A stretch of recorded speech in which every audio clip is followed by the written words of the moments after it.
Hello, beautiful people. So today I want to talk to. I've been I've been seriously moved to talk about this thing.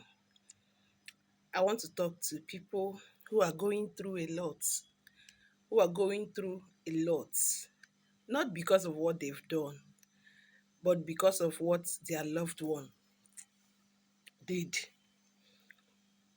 So you're going through a lot of humiliation, a lot of stress, a lot of you are even your self-esteem has reduced to the barest, and you're not living life so well because of what your loved ones have done.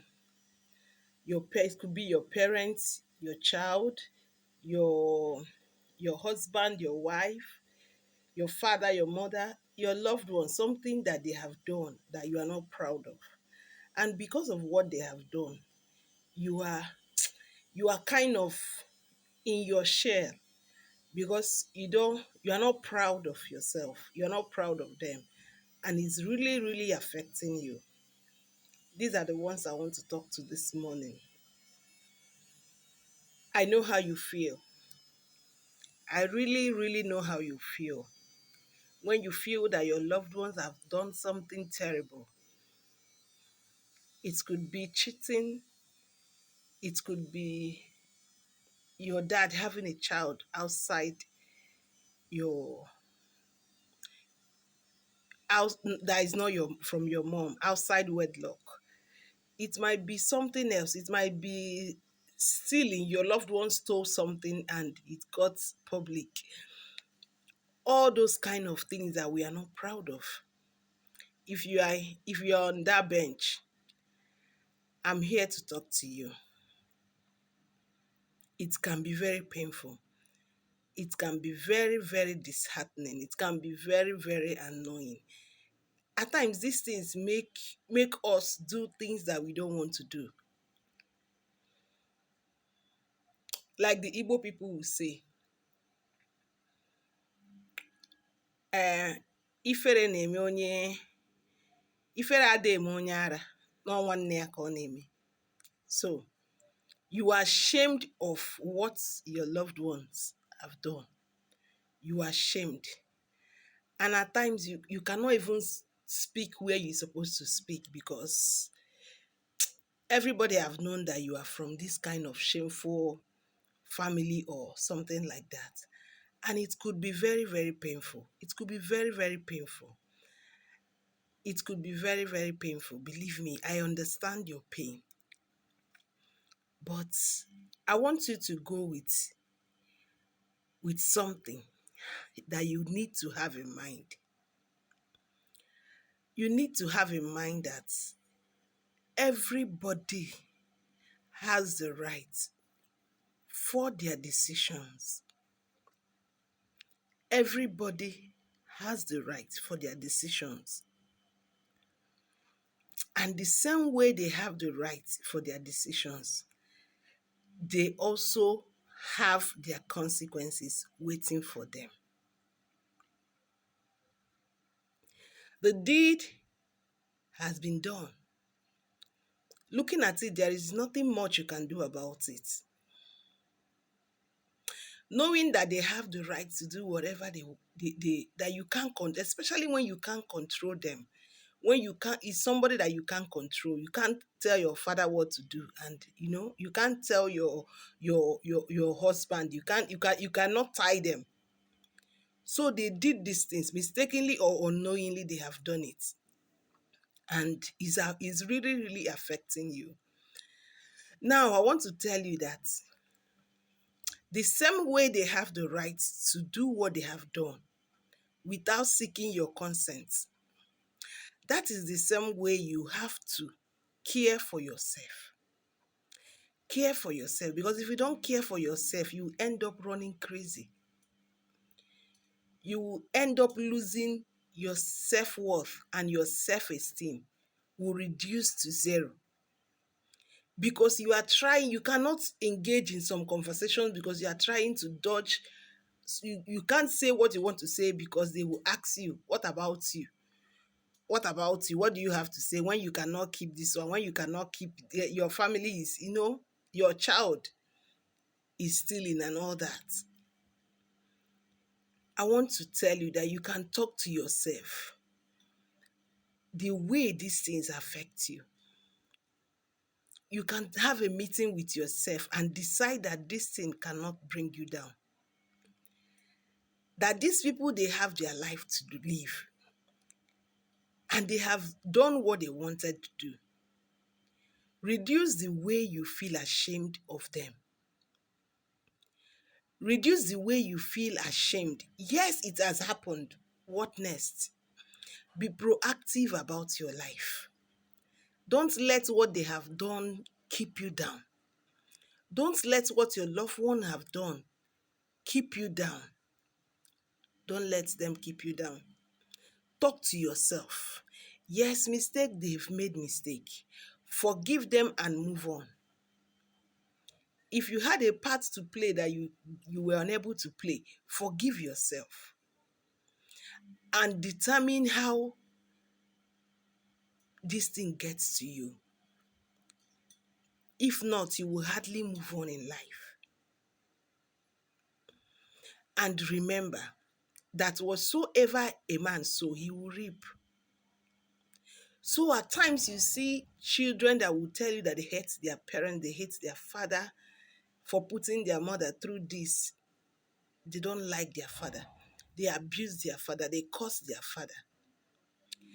The Bible says, parents, do not provoke your children. When I was thinking about this thing, and I was deliberating on parents, do not provoke your children. When you provoke your children in this type of act that they are not proud of, you give them the room to abuse you. You give them the room to disrespect you. And as they are disrespecting you, they are bringing curses on themselves. That your father raped someone, that your father impregnated a child or impregnated your classmate, does not change the fact that he is your father.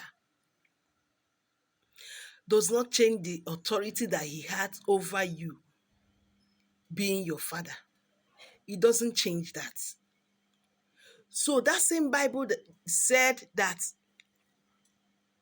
honor your father and your mother so that your days will be long. You must do your part. It is very, very difficult. But you have to come to this understanding that it is for God to punish them, not you. Because each time we think that we are retaliating, what we are doing is sowing another seed. Somebody stole from you and you feel like stealing from the person. It has automatically made you a thief. Life is not asking you, okay, so I understand. It has automatically put you in that same place and you will still receive your reward. I want you to think smartly. They have done something to you. They have done something to take out your self-esteem. They have done something that reduces your pride. They have done something to do you wrong. That's something you're not proud of. Retaliating cannot change anything. Retaliating can only make you be in their shoe. Be in that same shoe that you are not proud of.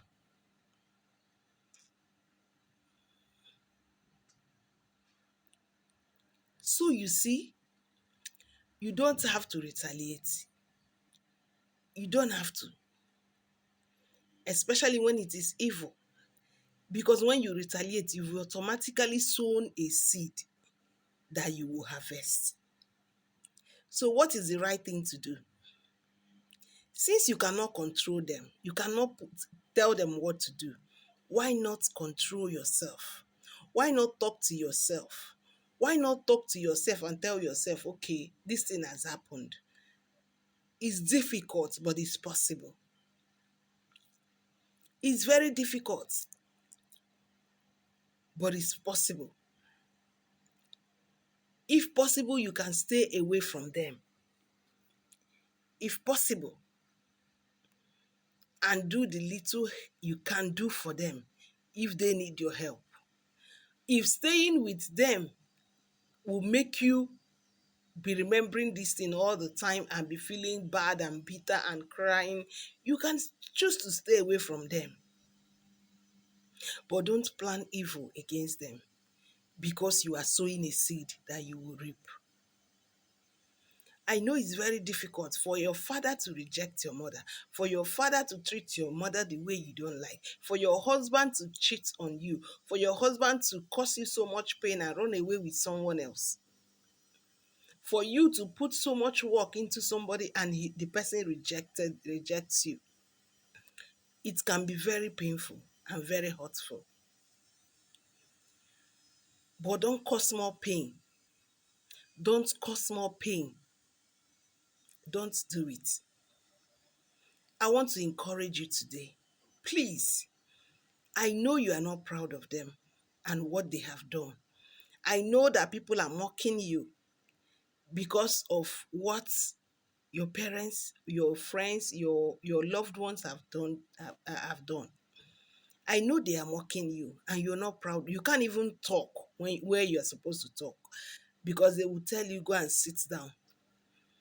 You that cannot keep a man, you that cannot keep your wife, you that cannot, you that your daddy stole, you that your mother is sleeping around.